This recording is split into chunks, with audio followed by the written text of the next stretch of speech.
Hey, welcome, fellow comic book fans. We're looking at DragonLance number 5, and the weird thing is DragonLance is one word, so just keep that in mind in case you're looking for it on eBay or somewhere else. We got an elf, and we're going to end up with a dark, mystical being in this comic book. We're going to meet quite a few people. This is part 1 of 4 of Raistlin's Pawn.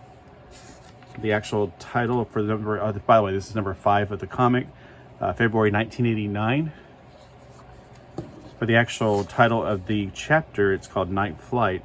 We see this character that I'm introduced to for the first time, but evidently he's been going through the first 4 issues, and it may be our main character of this series. I'm not 100% sure yet because I've only read this one issue. So at the beginning, we don't know what his name is. They don't mention his name. And he doesn't talk in a to himself in a third person or anything like that. He's just kind of trying to get this griffin to basically tame it.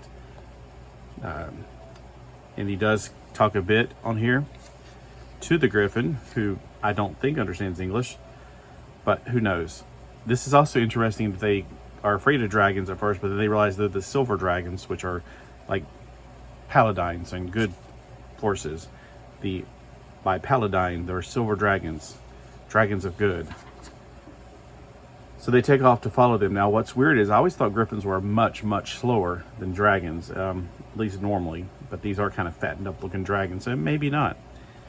While he is riding toward the city of Palanthas, so there's a lot of new words in here for you to get, he's being pulled down by magical forces, by a magical hand of energy. Shrek. So I guess that's his name. We finally got to know his name. It doesn't mention like, and Shrek did this and Shrek did that. So not Shrek. And then we come across this dark guy right here. Welcome to Colathian of Quillsnart. There's a lot of names and words you won't be able to pronounce, so just do your best in your mind.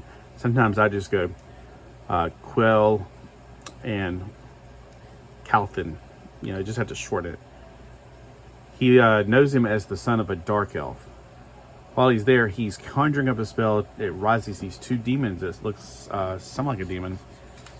And it seems that whatever was possessing this guy has now been transferred to this guy, because he wakes up and he says, "Mage, I tell you this, my past is my own and I leave in peace." And he's like, "Indeed, you have me at a disadvantage, because now the guy that was actually doing all the magic, he doesn't remember a daggone thing." He's like, "I have no idea what you're on Kryn, what you're talking about." So he doesn't know who he is. He doesn't know anything about it. He just wants him to leave him alone. But now there's a voice inside of his head. So evidently this is a demon that can transform himself from one person to another. So he goes to the city.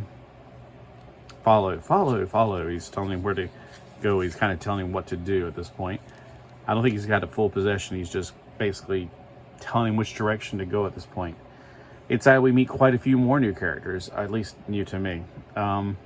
There's this little ogre guy that talks too fast, the way he puts everything together. He's an inventor. He invents crazy, stupid stuff that evidently makes water balloons that attack people. Strange, very strange idea. So it says, you have me at a disadvantage, Nathochilla. So his name is like Nathochilla. And I don't know the name of the king, but he's the lord of something. He'll introduce himself again to him. There's also 2 more people coming out. It's a guy with a battle axe. Plague, what the? And so, snickering your dwarf. So he's a dwarf with a battle axe, which I remember later. Except a kinder, perhaps. So evidently this water machine has got everybody at a disadvantage, but then this guy, who's our main protagonist, goes after it and basically takes care of it.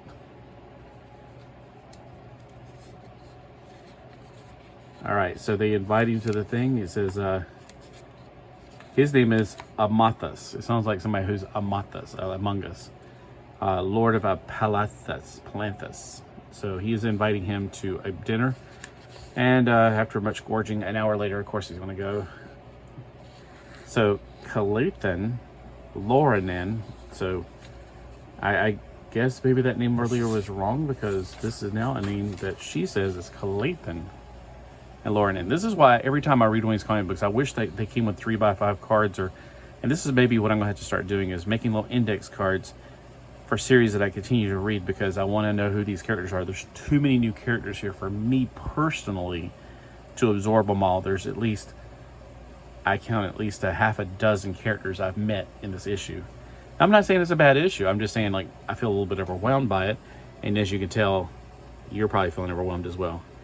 But the main plot of this is that he's meeting up with an old lady that he knew, and she's saying he's going to fight for her. But then the dark force takes over again. See right here. And they have a past, kind of a history, probably a love interest thing is what I'm guessing. But the demonic force takes over again and says, "Follow him. The time has come and nothing must stand in your way. I must go. The magic possesses me." And so he's coming under the spell again. And, you know, they're trying to stop him, but he's not going to be stopped. This guy's trying to stop him. He gets killed in the process, so we don't need to know his name. He says, "to die." And they think that they finally got him in a place that he can't get out of because he's on a roof, and there's the Phantom. And my gosh, these pages are stuck together. Welcome to the beach. Everything's got humidity down here. He's like, we got you cornered. Not always. He jumps out, splash right into the guy's making another bladder thing, and I guess he jumps on the blob and explodes it. He grabs his horse, takes off, but the guy's like, "Well, wait for me." And for some weird reason, he goes with him. I would be like, "I ain't going with you. You're crazy." And hold on. There's something else I want to say. Very well. What was the ruckus all about back there anyway? All right, so now he's not possessed. So he's like, every time the demon comes upon people, they don't remember afterwards. So he's saying like this. Look at this part. "I know that I've had worse ideas than this, though I can't remember. But I think I'd rather take my chances riding with you." Really? The guy that just threatened to, "I'll need your horse, take your did. I kind of avoid him. That seems like a plot hole to me. Then being back with them when the battle bladder runs out of water." So he started up the battle bladder again, even though he broke it. So I guess he fixed it just to break it or to use it again. Yeah, it's a little bit of a plot hole there. Very well, but what was this ruckus all about back there? Don't you know? They were chasing after you. After me? Really? Whatever did I do, I wonder?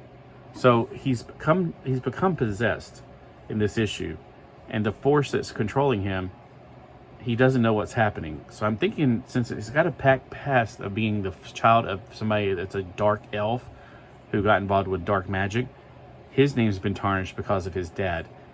He has nothing to do with it, but you know the way things are, people think that because you're a son of a bad man, you're a bad man too. So, you know, if you want to enjoy it, you can get these two guys and get them interacting. And then here comes the king. And then here comes one of the demon monsters. So, you know, I'm just saying, I don't know, it seems like I should put like toys into my stuff here so I can kind of act it out. Some of the other things in here, some of the other ads. Here's a comic book I need to start reading. Legion 89. Destiny made them a team. Time will make them heroes. All right, so let me know if you've ever read any of the DragonLance comics. I don't have 1 through 4. I'm having to start number 5, but it's okay. It's not bad. I mean, I've enjoyed it. Now the cover basically gives it away. I mean, he's a guy who gets possessed by whatever demonic forces are there. This guy introduced it to him, and then the guy was just being used as a pawn. So it's not his fault. So this is what he looked like before in my imagination, and then he looks fine afterwards because the evil spirits are gone. All right, so Raistlin's pawn. So I'm thinking Raistlin, which is probably a WWE character, is the demonic spirit that is making him into a pawn. All right, again, let me know if you ever read DragonLance or any other TSR comics. I remember reading some back in the day. I don't know which ones at this point. And the characters, I could not tell you which characters are what. It's been probably since 1989 since I've read any of these originally. All right, thanks for watching. Have a great day. Read a comic.